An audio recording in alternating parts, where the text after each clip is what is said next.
이제 우리가 이번 공과는 영원한 행복의 조건, 사랑 그러면서 이제 한 5과 정도를 넣었습니다. 그래서 1과가 오늘 이미 공과 받으셨겠지만 영원한 행복의 조건, 사랑 이렇게 했습니다. 그래서 1과가 마음 깊이 사랑하는 교회가 있는가.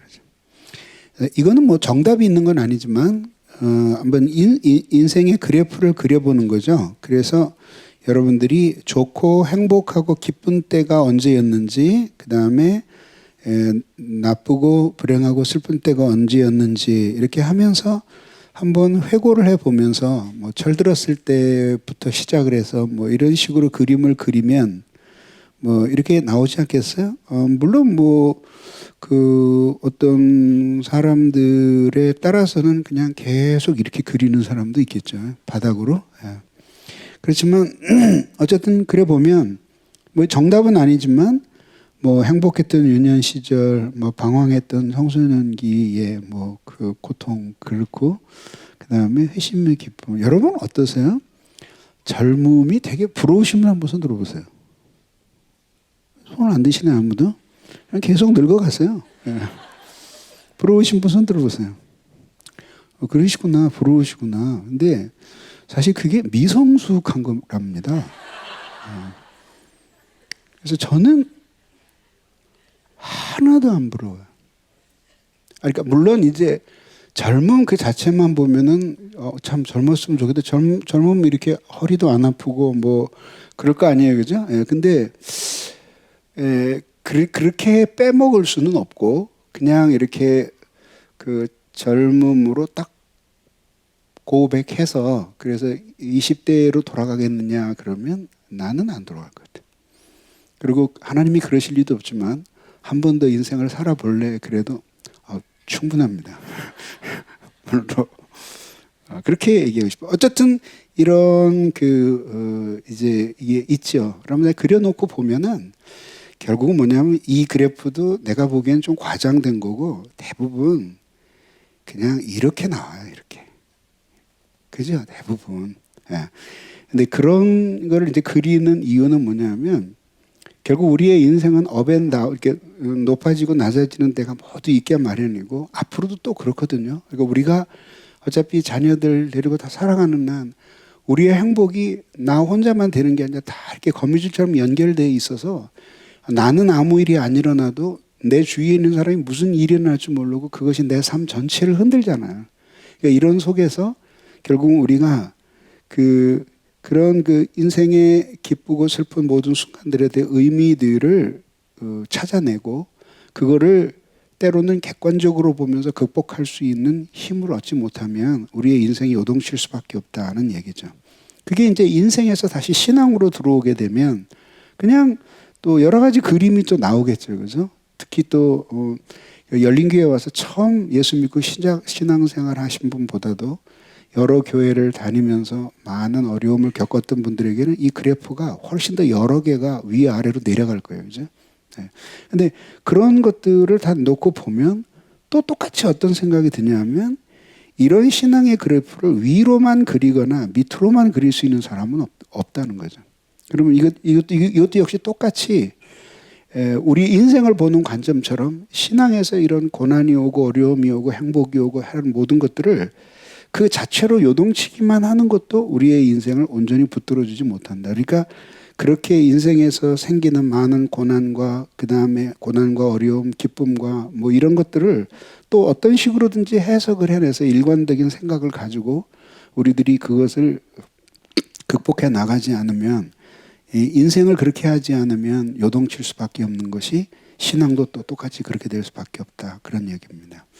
문제 1번, 3번 이게 묶어서 해보겠습니다. 그러면 한번 읽어보겠습니다. 자, 여기를 보시고 그냥 읽으시면 될 것 같아요. 자, 시작. 교회란 무엇입니까? 그리스도인들이 교회를 사랑하지 않을 수 없는 이유는 무엇입니까? 그러면 여러분들이 가지고 계신 성경 시편 84편 1절을 한번 열어보시기 바랍니다. 시편 84편 그다음에 1절입니다.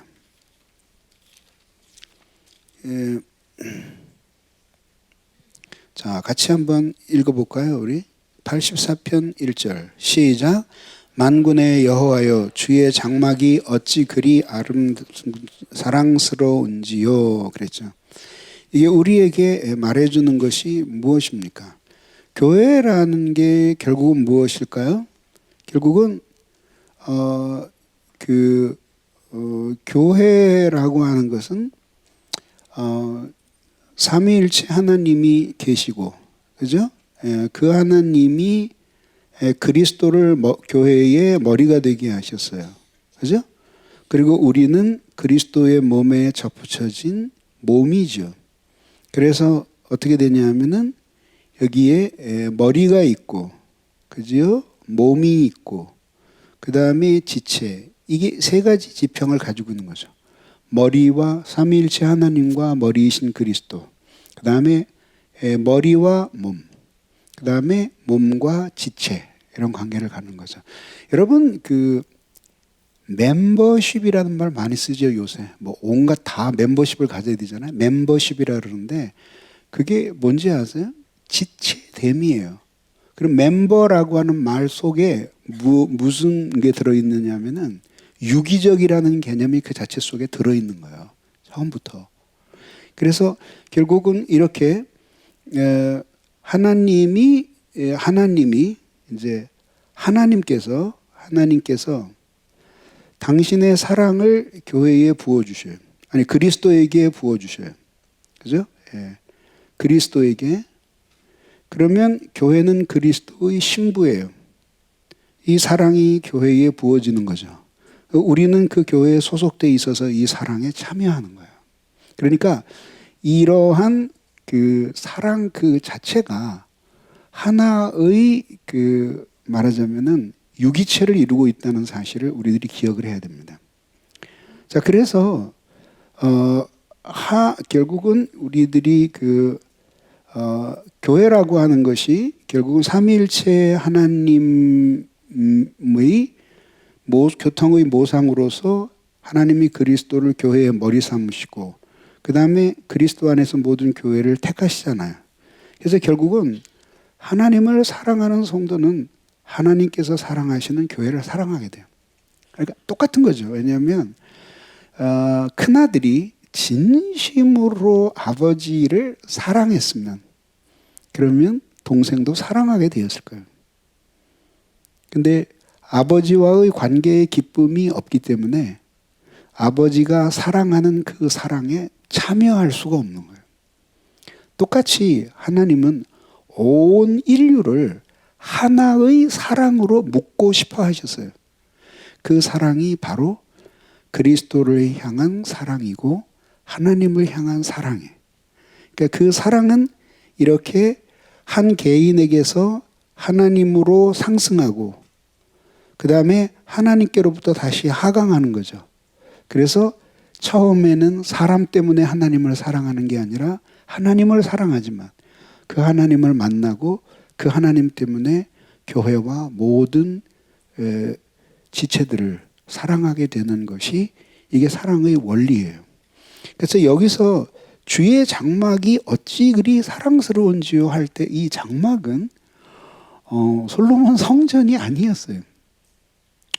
그것은 우리들이 시점을 정확하게 재기는 어렵지만은 그러나 일반적으로 볼 때는 이때에 이 오헬이라고 하는 이 단어가 결국은 천막을 가르쳐요. 템플이 아니라. 그러면 그 당시에 결국은 물돼지 가죽으로 만든 그러한 거무틱틱한 텐트로 되어 있는 이동식 성전이에요. 그것이 사랑스럽다라고 얘기한 건 결국은 거기에 함께 하시는 하나님이 아름다운 것이고 또 그 하나님의 아름다움을 사랑하는 사람들과의 관계가 아름다운 것이죠. 근데 그것을 이제 아름답고 사랑스럽다고 묘사하는 거죠. 이것은 사랑 안에 있는 성도를 보여주는 거죠. 그 다음에 4번 우리 같이 읽읍시다. 시작. 현대인은 교회의 전포괄적인 목양을 부담스러워합니다. 한 교회에 깊이 뿌리 내리지 않은 채 좋은 설교를 찾아 떠돌아다니고 필요하다고 생각되는 목회 서비스만 교회에 요청하며 자기 편의대로 신앙생활을 합니다. 그런 걸 어떻게 생각합니까? 요즘 그러니까 좋은 설교를 찾아다니는 사람들은 그래도 좀 낫죠. 그래도 뭔가를 좀 들어보려고 하는 사람들이니까. 그리고 뭔가 목회 서비스, 그런데 이제 목회 서비스를 교회에 요청할 때 그것이 이런 서비스일 경우에 괜찮아요. 나를 정말 잘 목양해 주는 교회가 어딘가. 나에게 쓰더라도 참 진리를 가르쳐 주는 사람들이 누군가. 아니면 나에게 그 올바른 신앙생활을 하면서 주님을 섬길 수 있도록 나를 훈련시켜 주는 교회가 어딘가. 이런 것들은 그런 것들을 찾는 것은 나쁜 것이라고 생각할 수 없어요. 그래서 여기서 얘기하는 목회 서비스는 자기 편의를 위한 자신의 편의를 위한 거를 하는 걸 이야기하는 거예요. 요즘은 조금 더 불편한 거 못 참는 시대가 됐잖아요. 그런 것들이 이제 종교에도 나타나게 되는 거죠. 자, 이런 경우 어떻게 했어요?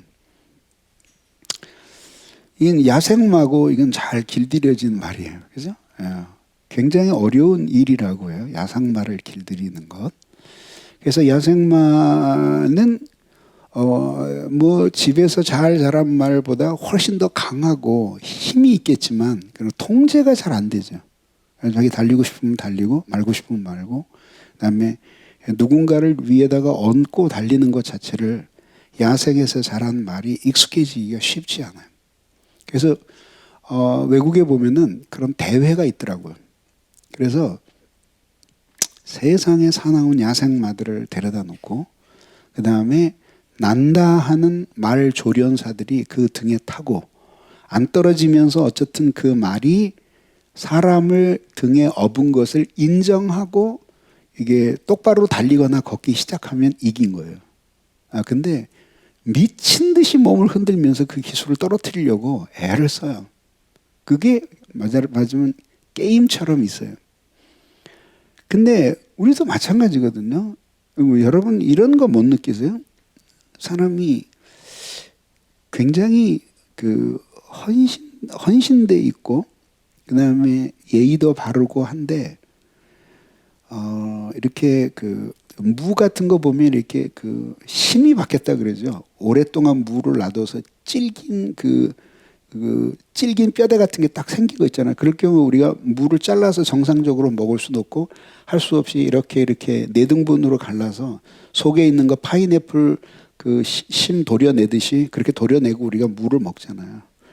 그런 사람이 있단 말이죠. 마음에 이렇게 뭔가 누구도 침범할 수 없는 강한 완고한 고집 같은 심이 있어서 그래서 누구도 꺾지 못하는 어느 한계까지만 다룰 수 있고 그 다음에는 그걸 절대로 안 꺾는 그런 사람들이 있잖아요.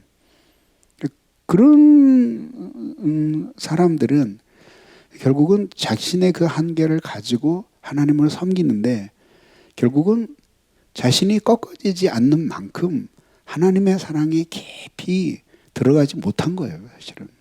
그래서 결국은 마지막에 사랑이라는 거는 결국은 똑같거든요. 진짜로 왜 우리 말로 그런 말 하잖아요. 어떻게 부모가 자식을 꺾냐 그러잖아요. 꺾는 부모들 많아요. 그래서 못 꺾는 이유는 뭘까요? 부모가 그 사람보다 못나서가 아니라 자식을 너무 사랑하니까 상처를 받을까 봐 차라리 자기가 꺾이고 마는 거예요. 그게 꼭 부정적인 의미는 아니란 말이에요. 모든 사랑은 결국은 자기를 포기하게 만들어요. 무엇이든지 간에. 무엇이든지 간에 그렇게 만드는 거예요. 힘이 있는 거예요. 자, 그러면 한 번 더 봅시다. 그래서 뭐냐면 이게 진리의 내용을 전달받지 못하기 때문에 신앙생활이 아주 갑갑한 사람들이 있어요. 그럴 경우에는 자기에게 성경 지식을 제대로 전해주고 많은 가르침을 주면 그것으로서 자신이 놀랍게 신앙이 변할 거라고 생각해요. 근데 놀라운 건 말이죠. 그게 사실은 한계가 있어요. 한계가. 그러니까 이거는 제가 24년을 경험한 거예요. 그러니까 그 와서 그렇게 말씀의 은혜를 받고 그 다음에 마치 왜 굶주린 아이가 밥 퍼먹듯이 막 미친 듯이 퍼먹는 거야. 1년에 설교 테이프를 1000개를 들은 사람을 내가 본 적이 있어요. 하루에 그 긴 설교를 3편씩 들은 거예요. 그게 가능할 것 같아요? 근데 그렇게 해요. 미국에 가서 만난 그 애독자는 2달 반을 문밖에를 거의 안 나오고 그 하루에 10시간 이상씩 설교를 들었대요. 아니 뭐 그런 노력이야 우리가 가상하게 생각할 수 있지만 그러나 분명한 사실 하나는 신앙은 지식을 습득하는 것만으로 그렇게 무한대로 신앙이 자라는 것은 절대로 아니다. 절대 그렇게 되지 않는다. 그래서 결국은 뭐냐면 이런 지식 일변도로 계속해서 진한 지식을 계속 공급받으면서 계속 자라도 결국은 그것은 한계가 있대. 어느 순간에 깨닫는 막 기쁨이 이런 게 있지만 신자 안에 있는 죄가 인간의 이성이나 지성을 그렇게 내버려 두지 않아요. 어떻게 해요? 진리에 대해서 실증이 나게 하고 그리고 세상 것들에 대해서 호기심을 갖게 만드는 방식으로 우리의 마음을 계속 지성에 영향을 미치는 거예요. 그래서 죄는 할 수 있는 한 궁극적으로 우리의 사고의 기능에 개입하고 싶어하는 거예요. 개입할 뿐만 아니라 거기에 커다란 뿌리를 내리고 싶어하는 거예요. 그래서 그 끊임없이 그렇게 공격을 하는. 그러면 이런 경우에 그러면 결국은 뭘 어떻게 하라는 거냐? 그 뭐냐면 이렇게 지식을 습득하는 것이 뭐 말할 수 없이 중요하고 그리고 지식이 있어도 신앙이 잘못될 수 있지만 지식이 없으면서 신앙이 탁월할 수는 없거든요. 그런데 이제 얘기하고 싶은 건 뭐냐면 이런 지식을 배우면서 여기가 만약에 지식이라면 이렇게 이 지식이 전방위적인 삶 속에서 어떻게 그 지식을 적용하면서 그렇게 적용하면서 그 하나님을 향하여 살 것인가? 그것을 함께 고민할 수 있는 환경이 되어야 한다는 거죠. 여기서 이제 얘기하고 싶은 건 뭐냐면 히브리서 10장에 나오는 것처럼 마지막 때가 되면 사람들이 싫어하는 것이 있는데 신령한 목적을 위해서 모이는 것을 싫어하는, 신앙을 위해서 모이는 것을 싫어하는, 세속적인 것을 위해서는 아주 탁월하게 사람들이 모여요. 그런데 신앙을 위해서는 모이기를 싫어하는 때가 온다. 근데 그렇게 되면 어떻게 돼요? 모든 사람들이 자신의 삶을 공유하지 못한 채 지식만을 교회에서 얻어가지고 가는 거야. 그래서 그것은 정상적인 신앙생활이 될 수가 없어요.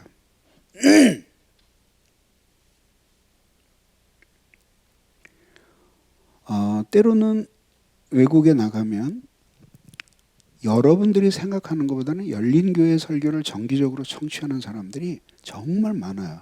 그 중에는 그냥 한두 번이 아니라 이렇게 오래도록 장기적으로 듣는 사람들이 있어요. 그래서 가서 앞자리에 쭉 앉아서 초롱초롱 눈빛으로 보는 사람들은 대부분 열린교회 설교를 처음 듣는 게 아니라 오랫동안 들었던 사람이에요. 끝나면 늘 인사해요. 이 사람 7년 들었습니다. 이 사람 8년째입니다. 이 사람 10년입니다. 이 사람은 15년째입니다. 그리고 인사를 해요. 근데 참 특이한 건 뭐냐면 그 중에 대부분의 사람들은 신앙생활을 잘해요. 그 중에 한 자매가 미국에서 장문의 편지를 보냈어요. 이게 뭐냐면 자기네 교회에 대해서 솔직히 얘기하는 거예요. 자기네 교회는 그렇게 목사님 설교가 막 은혜롭지도 않고 교인들을 열심히 가르치는 교회도 아니라는 거예요. 근데 근데 자기는 그거를 그대로 현실을 받아들이고, 왜 교회가 이제 없으니까, 이민 교회가 그 동네가 작으니까, 그러니까 그걸 받아들이고 이렇게 설교를 듣고 자기가 잘 정리하고 은혜를 받은 다음에 자기 구역 식구들에게 잘 가르쳐 준다는 거야. 그런데 그 사람이 신앙의 모본을 보이지 않으면 그렇게 가르쳐 주는 걸 교회에서 허락을 하겠어요? 근데 자기 교회를 너무 사랑하는 거예요. 그런 사람들은 뭐냐면 이렇게 말씀을 듣고 깨달았을 뿐만 아니라 섬기고 다른 사람들을 돌보고 봉사하고 선교하고 하는 이 모든 삶의 과정 속에서 그 말씀이 어떻게 삶 속에 녹여지는지를 삶의 현장에서 체험을 하니까 그렇게 아름다운 신앙생활을 하는 거예요. 그러면 한번 생각해 보세요. 세상에 어느 교회가 한 사람에게 완전한 만족을 줄 수 있겠으며 또 완전한 만족을 준다고 하더라도 그 사람이 끊임없이 변하잖아요. 요구하는 게. 예? 예. 어느 부부가 있었어요. 근데 결혼해서는 뭐라고 얘기했냐면 난 당신을 만난 게 행복이야. 나 더 이상 바라는 게 없어. 근데 죽을 때까지 그러느냐고요. 박희준 지사님 그래요? 네? 뭐 그렇다고 큰 소리로 외친다면 우리가 뇌물로 받아주겠어요. 안 그러거든요. 왜냐하면 나를 사랑하는 그 사람도 변하고 사랑을 받는 나도 변하는 거예요. 그래서 부부가 앉아서 그러더래요. 남편이 오래간만에 너무 아내를 사랑하는 마음이 생겼어요. 뭐 늘 있는 건 아닌데 어느 날 그렇게 생겼어요. 그래서 아내한테 말했어요. 여보, 나는 당신이 너무 사랑스러워. 그래서 난 다시 태어나도 당신하고 결혼할 거야. 아내가 짜증을 팍 내면서 당신은 왜 내세에도 자기 생각만 해? 무슨 뜻인지 집에 가시면서 생각해 보세요. 전방위적으로 해야 돼요. 그래서 뭐냐면 삶을 공유하는 게 교회예요. 그러면서 서로 삶을 공유하면서 그래. 그러면 사람들이 내 삶은 부끄러운데 어떡할까? 그렇지 않죠. 왜냐하면 부끄럽게 보이고 냅둬 난 그냥 그대로 살 거야. 그럼 아무 교훈을 못 줘요. 근데 그것이 옳은 줄 알았다가 돌이키는 사람을 보고 잘못 나갔는데 그것을 거울 삼아서 더 올바르게 살아가는 사람을 보는 거예요. 하나님의 말씀에 살아있다는 것을 느끼게 되는 거예요.